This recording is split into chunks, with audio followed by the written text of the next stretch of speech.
Firefighters made their way into Connie Getchman's house after receiving a 911 call. Connie has MS and was in a wheelchair with her only exit out of her home blocked by smoke. What's on fire? I don't know. The house, I'm in my bedroom and the house is filled with smoke and my alarm's going off. Okay, I want you to get outside, okay? I have MS. Okay. Oh, God. Well, Connie is with us today, and we are so thankful you survived this terrifying experience. You're going, oh, that's my voice on tape. We're glad you're here, Connie. Thank you. You were at home. Yes. And take us back to that. What was happening? You heard the sensor go off, the heat, the I was in bed. Yeah? Being the crack of dawn riser that I am, not.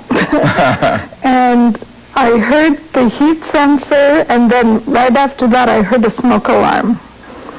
So I opened the door to our bedroom, and all this black smoke came in, and I started to go down the hall just a little bit, and I could hear, the sound of when you've got a fire in your fireplace, the crackling.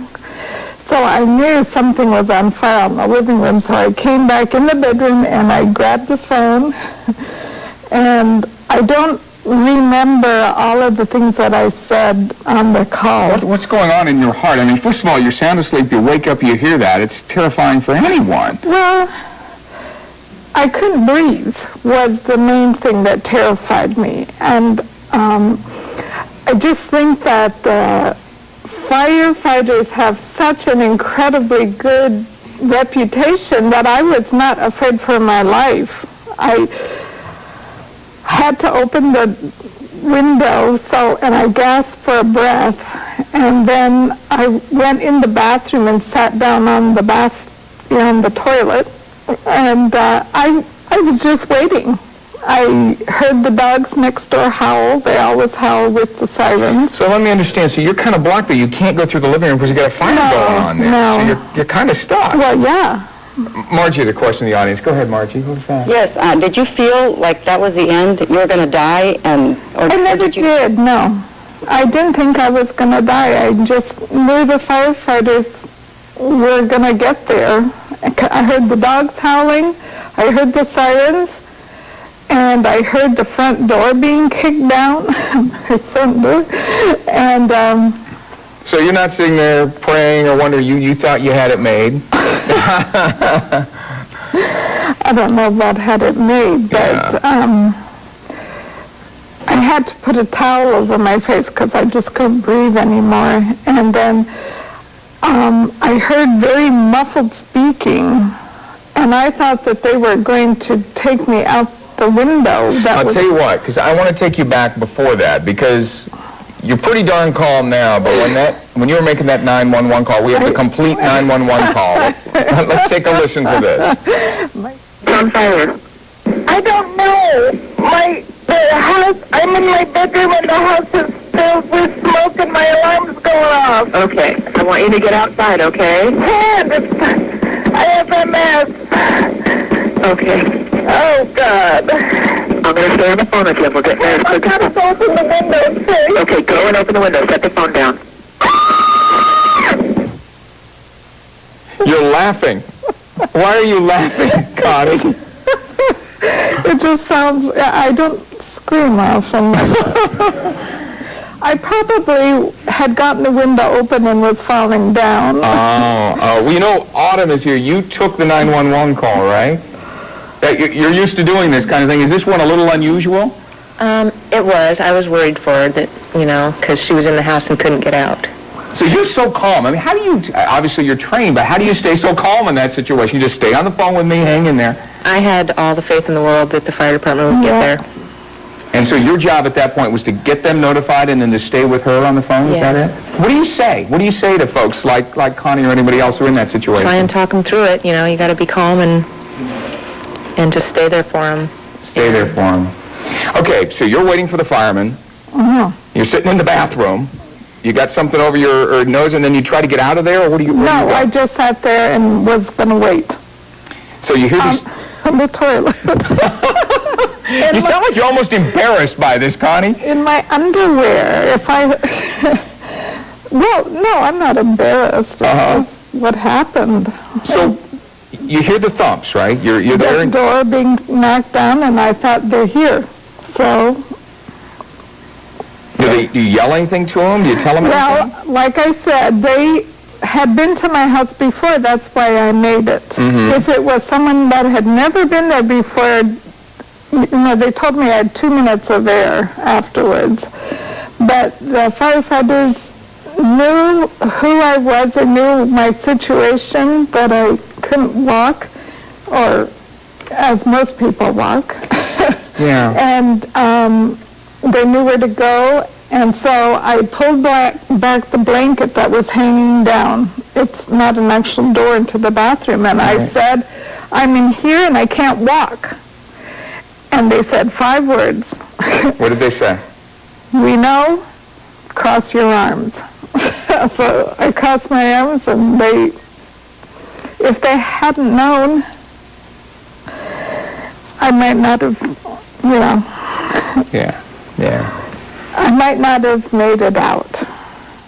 And so I appreciate them so much. Tell you what.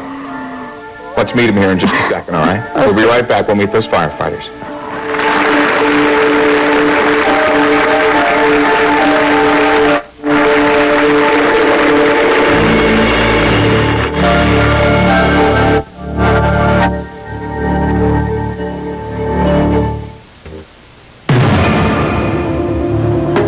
Firefighters are outside the home of Connie Getchman. She is inside. She has 2 minutes of air left. Smoke is coming at her. She's in the bathroom, and she can't walk. It's up to firefighters to save her life. And Connie, what started the fire? Do you know how this happened? Yes. It was my fault. I left a heating pad in the recliner chair, and when you put your legs down, I think the fire pad got scrunched. And Sort of caught fire there, got stuck there? well, yeah, but it was on all night, and something shorted it out. I've heard many ways that it may have started, but that's the fact that it may have shorted out. So you're in there waiting. Sean's got a question. Go ahead, Sean. Hi, I was wondering if while you were waiting in there or in the bathroom or anywhere else, if you ever lost consciousness? I didn't lose consciousness. I didn't remember that long a conversation with Autumn. I just thought I said fire, fire, and I was quite surprised when I heard the scream, but I did. So there's pounding. They're getting ready to come in. And in fact, they're here now. Would you like to meet the firefighters? Bring them on out. Here are the firefighters from Federal Way. They'll save your life.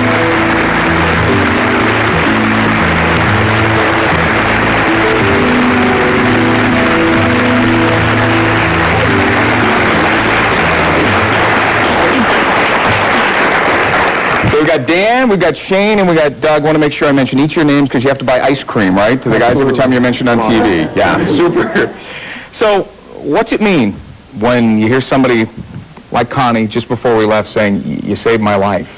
That's a great feeling. It's fantastic. It's kind of a mission statement of firefighters and to save lives and property, and we executed it pretty well that day. Yeah, no kidding. Doug, you've been in the house before? How did that happen? What was going on? How did you know about her house? Well, because Connie's bound to the wheelchair, every once in a while during the day when she doesn't have any help, she falls, and we end up going there to help her get back up, get her into her wheelchair. That's great. So you knew the layout. You knew what you were going into to face. We've been to the house a few times before. Shane, I mean, she was mentioning she didn't have much time left. Really, how long was it? What was it like in there? It was extremely smoky, and then once the fire was knocked down, it made things worse, and visibility was pretty much zero for us initially. So how do you get her out? You told her she had to hold her arms like this, then what do? One person from behind, kind of a bear hug, and another person takes the legs out, and two of us carried her out. Do you get down the flames, or you just run her out, or how does that, I mean, you got a fire going on there as well. Well, we had already knocked the fire down. So you got that down. And then we were just bringing her out through the smoke, but quickly. Are you, quickly. Is this common? I mean, how many rescues do you guys do? No, it's not very common at all. It's very rare. So this is a particularly good feeling. Yeah. Anything, Connie, you want to say to these guys? I think I've said it. I owe you my life, and I thank you. And you all have such a reputation that I knew I was going to be okay. I just knew I was going to be okay.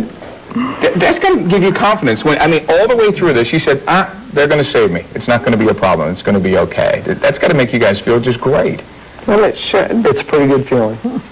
This is the stuff you guys train for. I mean, as a firefighter, does this give you like the excitement? Is there an adrenaline rush that goes in it when this happens, or is it business? It's pretty much just straight business. This is a scenario that we train for often. I mean, it really went off just like one of our drills. The difference was that Connie was in there this time instead of a mannequin that we're going to take out. And so it was executed and it went off pretty well, and it didn't feel like that much different than one of our drills. Sean, you got another question? Go ahead. Connie, I'm just curious, when you were waiting for these guys to come and make the rescue, if you remember what the first thing that you remembered was on behalf of the fire department, who came in, or how it was they got you out, or what's the first thing that you saw to where you know you'd be safe? Well, I heard muffled talking, and I thought at first they were outside and were going to take me out the window, but they kept talking, so I pulled back. The first thing was that I saw the firemen in all their gear, so of course I didn't recognize Looks like you. Star Wars coming in the door, right? Yeah.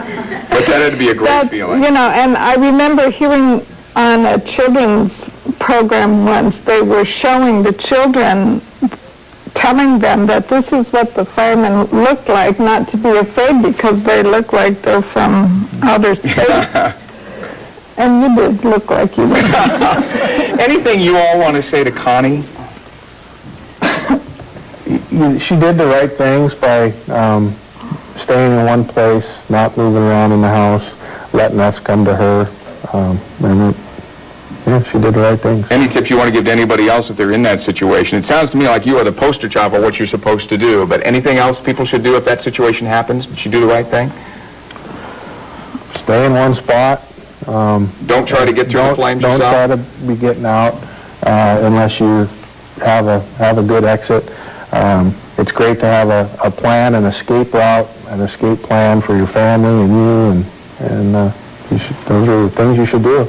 And Autumn, you stayed on the phone all the way until these guys showed up? Yeah. What do you say? Do you just stay calm, stay there? Well, at one point in time, she had moved into the bathroom, and all I had was just an open line, and I was just listening to and waiting for the firefighters to come in, but I could hear them coming through the phone.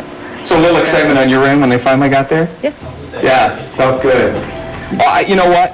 It's fun to have you guys on because you know what? The fire department does these kinds of things and a lot of little things all the time, and we never get a chance to thank you. So on behalf of all firefighters, we're really, really glad you came here today. Nice work. And we're glad you're with us. Thank you. We'll be right back after we talk. Elisa's going to talk a little bit about dangers and how you can best survive them in just a moment.